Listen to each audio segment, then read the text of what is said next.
matanaw ninyo ang tunay na kalagayan ko.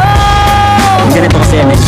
Buong buhay ko akala ko mahirap ang pingas, pero mali ako, mayaman pala tayo sa ungas. Mga nakaupo lamang pero nagpapakasata sa kayamanan na hindi sila ang nagkandarata. Sino nga ba talaga sa atin ang sibilyan? Diba kami iba't parang kayo pinagsisilbihan? Pag kami ang gumawa sa presintuhan tong, pero pag kayo kahit mabisto di nakukulong. Mga batas na ginawa sunod-sunod na sinunod, tapos ano ang kasunod? Sunod-sunod kami lunod, kasi lubog na nga sa ultan, lubog pa sa baha. Ganyan ang kakalabasan kapag buwaya gumawa. Bilib ako kasi nagagawa niyo pa na makatulog, habang nagburo sa bayan yung kayo makakatulog. Matamaan ay sa pool, wala naman akong pake. Sino ba ang nagpayaman sa inyo? Diba kami kaya?